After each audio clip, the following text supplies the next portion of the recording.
Muy bien, queremos conversar acerca de un tema interesante. Tiene que ver con los cultivos, pero con la pérdida de cultivos. Esto a raíz de las plagas. Fíjate este dato. En promedio, a escala mundial, entre el 10 y el 28% de la producción de cultivos se pierde a causa de las plagas. Y evidentemente Chile no es la excepción, un país agricultor, por cierto. En los últimos años se ha puesto foco en controlar esta proliferación de plagas e infecciones en los cultivos. Evidentemente se ha generado, digo, porque se generan pérdidas importantes. Bueno, queremos hablar de soluciones. Queremos hablar de cómo es que esto puede mejorar. Bueno, con eso, por eso estamos en contacto y le damos la bienvenida a Consuelo Olivares. Ella ya está con nosotros. Consuelo es investigadora del Instituto Milenio de Biología Integrativa y Bio. Consuelo, ¿qué tal? ¿Cómo estás? Muchas gracias por acompañarnos. Hola, muy bien, ¿y tú? Muy bien, gracias. Y además es mujer. Y el viernes es el Día Internacional de la Mujer y nosotros esta semana, Consuelo, estamos entrevistando a solo mujeres involucradas en la ciencia a partir además de sus temas. Después vamos a hablar un poquito de tu trayectoria, pero ahora queremos hablar específicamente de esto que nos llama mucho la atención. Consuelo, a ver, cuéntame primero, ¿qué tan grave es la problemática de las pérdidas de cultivos a partir de plagas? Pero primero tal vez deberíamos hacer una definición de plaga. ¿Qué es una plaga? ¿Cuándo podemos hablar de una plaga? ¿Qué es lo que se considera una plaga? Mira, en general una plaga es cualquier enfermedad que va a afectar a un cultivo y que va a mermar su producción. Y en sí pueden ser distintas plagas, plagas por hongos, plagas por insectos, plagas por bacterias. Entonces hay distintos organismos que pueden afectar a un cultivo, se van a expandir de manera exponencial y finalmente van a generar pérdidas de este cultivo. Ya, perfecto. ¿Y esas pérdidas pueden llegar a qué tanta gravedad, a qué profundidad? Mira, la verdad es que en algunos casos, dependiendo de, las pérdidas pueden ser tan severas que todo el cultivo se tenga que quemar o perder. Estamos hablando de pérdidas bastante cuantiosas y de pérdidas, por ejemplo, una de las plagas que afecta muchos cultivos en Chile y que es de gran interés, que es Botrytis cinerea. Este es un hongo fitopatógeno que infecta a más de 1.000 vegetales. En nuestro caso nos importa porque afecta a la uva de mesa, afecta a arándanos, todos estos son cultivos que nosotros exportamos, ¿ya? Y a nivel mundial se ha visto que Botrytis, bueno, es el segundo fitopatógeno, hongo que infecta plantas, más importante, y es capaz de generar pérdida entre 1 a 10 billones de dólares, estamos hablando. Entonces son pérdidas económicas bastante importantes. Los cultivos que se ven afectados por Botrytis, se hace una pérdida completa de, Ujú. básicamente.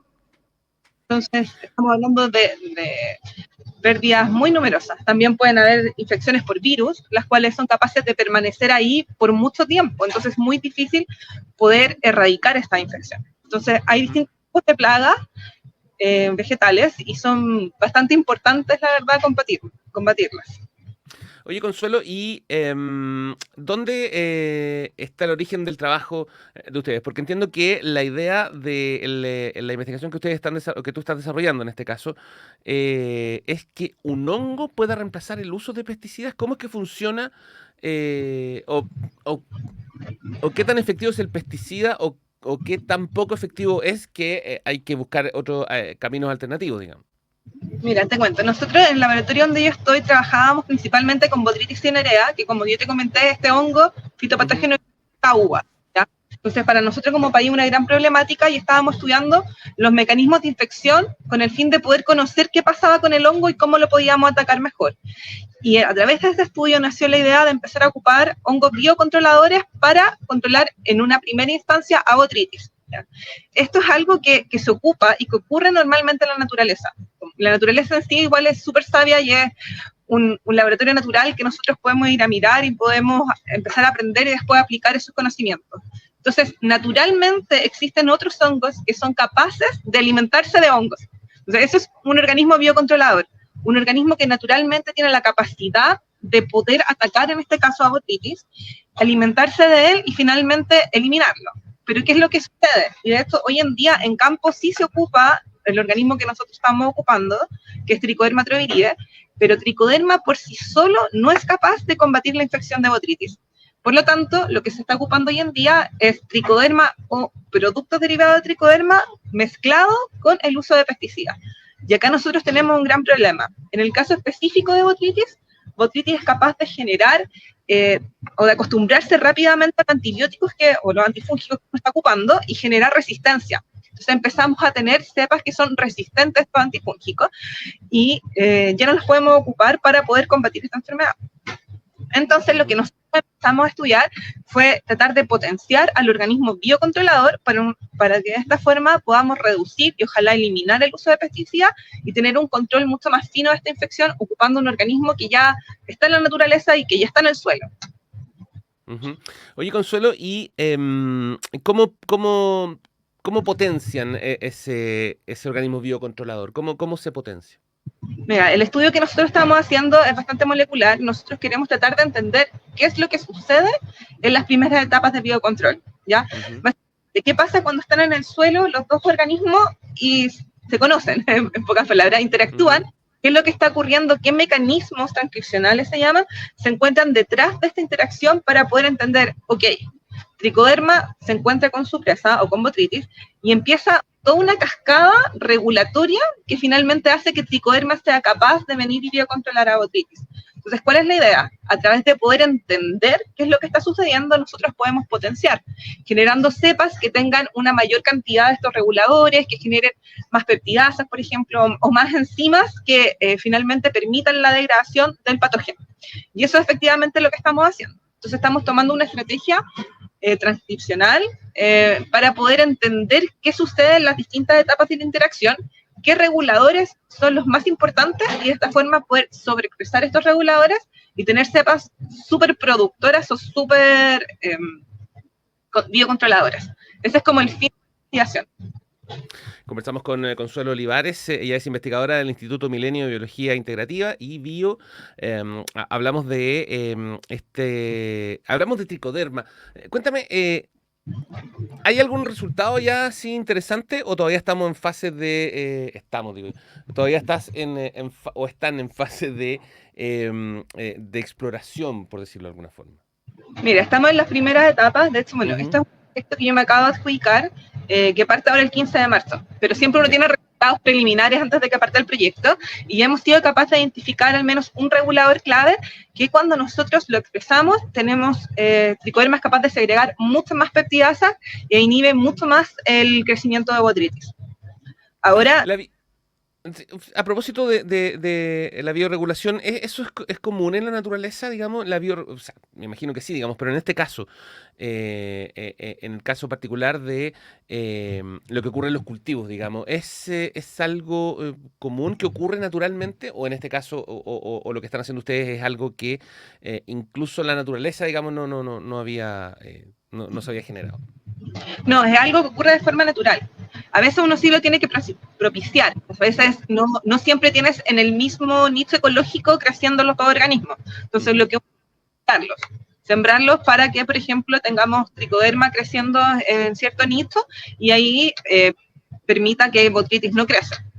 Porque acá hay hartas cosas. Primero hay una competencia por nutrientes. Que esté un hongo impide que esté el otro, básicamente porque uno llegó primero y está creciendo ahí. Esa es una competencia de nicho al final y también de sustrato. Pero también otra de las características que tiene el Tricoderma y que por qué es tan buen biocontrolador, que también es capaz de estimular la respuesta inmune de la planta. O sea, Tricoderma es capaz de generar compuestos volátiles que la planta puede sensar y que de esta forma le permiten estar mejor preparada ante el ataque del patógeno. Entonces, cuando yo tengo las plantas creciendo con Tricoderma, tienen una mayor respuesta antes de que el patógeno aparezca. Entonces, de esta forma nosotros podemos prevenir la aparición, no solamente como la continuación de la infección, sino que la aparición de estas plagas. Ya. Oye, dos preguntas en una. ¿Se pueden generar cepas de estos biocontroladores? Y por otro lado, si Tricoderma podría, digamos, actuar también sobre otros hongos, otras plagas. Sí, para las dos. En este momento estamos generando las cepas sobreexpresoras, cepas modificadas de este hongo, de este Tricoderma, y lo estamos empezando a probar en otros dos patógenos de interés en Chile, que uno es Fusarium oxyosporium, que afecta a tomates, y Rhizoctonia solani que afecta a papas, cultivos de papas. Entonces sí, nuestra pregunta también va en ese punto de poder tratar de entender si este mecanismo es específico para un patógeno o si podemos encontrar reguladores que nos permitan generar cepas que biocontrolen mejor a un grupo de patógenos. Entonces, de esta forma podemos generar, entre comillas, un superorganismo biocontrolador para distintos tipos de patógenos. Ya, perfecto, interesante. Oye, bueno, Consuelo, entonces esto es algo que se está trabajando, comienza el 15 de marzo, como decías tú. ¿Cuál es la zona del país donde esto más podría ser útil? ¿Hay alguna zona en particular en Chile en la que se dé más esto de que las plagas acaban con cultivos en gran cantidad? La verdad es que en casi todo Chile pasa en distintos momentos del año. O sea, por ejemplo, la botrytis, la lluvia y la humedad es algo que hace que florezca este hongo. Entonces, dependiendo de si tenemos un año más seco o más húmedo, va a depender de cómo es en sí la aparición de estas plagas. Entonces, la verdad es que es algo que se puede ocupar en distintas partes de nuestro país. Ya, interesante. Oye, bueno, Consuelo Olivares, ustedes la han escuchado, es investigadora del Instituto Milenio de Biología Integrativa y como yo te decía, Consuelo, al comienzo, también esta semana es la semana para nosotros de las mujeres en la ciencia, porque nos interesa mucho relevar eso. Siempre estamos metidos en ese tema, hablamos siempre de las instituciones que generan espacios para la mujer en la investigación científica y bueno, más encima este viernes es el Día Internacional de la Mujer, por lo tanto nos gustaría destacar y por eso esta semana hemos hablado con puras mujeres. Me gustaría conocer un poco tu trayectoria y quisiera saber cómo es que observas tú el crecimiento del rol de la mujer en cantidad, básicamente, porque en influencia siempre ha sido, siempre que una mujer está a cargo, finalmente no hay ninguna diferencia, digamos. Pero, ¿cómo observas tú hoy el rol de la mujer en el mundo científico en Chile y también afuera? Bueno, en mi trayectoria yo soy bioquímica, yo estudié en la Católica, después hice un doctorado y después del doctorado comencé a hacer el postdoctorado, otro proyecto al alero de IBIO, pero financiado por ANIT, que es la Agencia Nacional de Investigación. Y ahora yo estoy con un proyecto que se llama FONCIT de Inicio para investigadores jóvenes. Yo durante mi postdoc tuve 2 hijos, así que soy mujer y soy mamá. Y la verdad es que es algo bien difícil de poder compatibilizar, ¿ya? Yo tengo la fortuna de que estoy en un instituto, el cual nos ha dado todas las puertas a nosotros para poder desarrollar la investigación en tiempos más duros, teletrabajo, si tus hijos están enfermos no importa, o sea, estoy en un lugar que es bastante bueno para el desarrollo de las mujeres.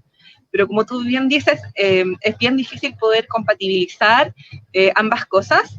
Yo siento que como mujeres somos capaces de hacerlo todo, pero si tú llegas a un punto, si vas viendo los estudiantes de doctorado, 50% mujer, 50% hombre, postdoc, hasta puede ser más postdoc mujeres que hombres, pero después cuando vas a ver los cargos de investigador en una universidad, eso se ve completamente al revés. Si es que el 30% de los cargos están ocupados por mujeres o menos, y después empezaron las políticas de equidad en la cual piden que todas las comisiones sean 50 y 50, 50% de las mujeres, 50% de pero con una planta que tiene menos número de mujeres.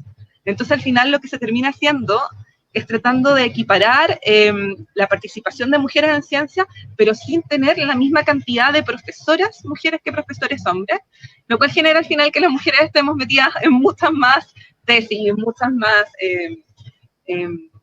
comités, etcétera, y al final dando un mayor cargo para nosotras laboral.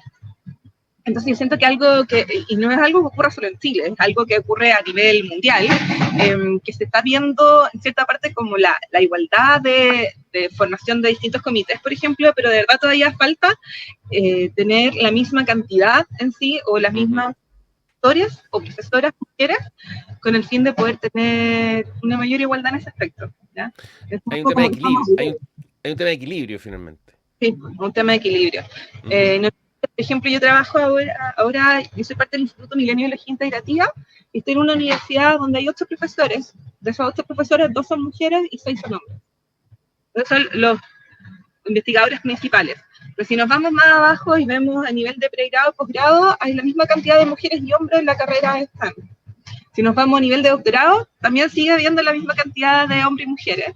En postdoc también pero después cuando llega al punto de tener un profesor a cargo, siempre es menor el número de mujeres. Bueno, Para poder... y en ese sentido, ¿observas tú que eso tiende a cambiar? Uno pensaría que sí, digamos, pero finalmente, claro, la evidencia muchas veces es mucho más contrasta, digamos, con esa sensación que uno tiene. O sea, yo creo que hay políticas que se están implementando desde ANID para poder disminuir esta brecha o esta diferencia. Por ejemplo, cuando uno tiene un hijo, uno tiene el pre, el postnatal y uno entre comillas, se atrasa. Porque en ciencia no es solamente el tiempo que estuviste afuera. Mientras tú estuviste afuera, nadie avanzó en tu investigación por ti. No es como en otros trabajos que tú déjate estar y llega alguien, toma tu pega y lo hace. Al final no es así. Uno se especializa tanto que tú te fuiste y los 9 meses o los 8 meses que estuviste afuera, nadie pipetió, como decimos nosotros, por ti. Entonces, lo que se ha hecho ahora es tener políticas de que normalmente dar la adjudicación del proyecto dentro de las cosas que pesa dentro de esta evaluación, uno es el proyecto en sí, la parte científica, que tenga una buena pregunta, etcétera, y otra parte es tu currículum. Y tu currículum en ciencia se basa mucho en los papers que tú has publicado. Entonces hay distintas políticas en ese aspecto, que es, si tú tuviste mujer, o sea, si tú has tenido un hijo durante cierto tiempo, se extienden los años en los cuales tú puedes mostrar los papers, como tratando de poder equiparar un poco esta diferencia en el tiempo que uno se toma fuera de la academia, o sea, o fuera del laboratorio por estar con tu hijo. Pero también hay normas, y también desde la CNA, que la Comisión Nacional de Acreditación, también se están tomando estas instancias un poco de también permitir un mayor tiempo o validez en el tiempo de distintas publicaciones. Y últimamente lo que se implementó, creo que hace 2 años, en ANID es la paridad, que se está intentando dar tanto las becas, por ejemplo, para doctorado, que sean 50% hombres, 50% mujeres acreditados. Y también los proyectos de investigación de postdoctorado y de inicio al menos también tienen que tener paridad. Entonces, de a poquitito se están empezando a implementar distintas estrategias que están permitiendo finalmente que las mujeres podamos al menos participar como con, no sé si es igual oportunidad, porque igual a veces siento que es complejo, porque puede haber que 10 personas postulen, 9 sea hombre, 1 mujer, y el proyecto de los 9 hombres estaba bien, y era mejor, pero aún así se lo van a dar a la mujer, ¿me explico? Entonces, no sé, siento que igual es algo como súper difícil, pero se están empezando a abrir distintas instancias y se está al menos considerando en la ecuación de tener un poco más oportunidades para ambos sexos, que sea. Consuelo Olivares es investigadora del Instituto Milenio de Biología Integrativa y Bio y conversó con nosotros contándonos su trayectoria, pero también acerca de este proyecto tan interesante que tiene que ver con este hongo, digamos, que está siendo desarrollado para volverse un controlador para atacar las plagas que atacan así a los cultivos, además, y que generan pérdidas, por cierto, en materia agrícola. Consuelo, quiero agradecerte esta conversación. Muchas gracias. De nada, muchas gracias a ti. Que esté muy bien. También, luego.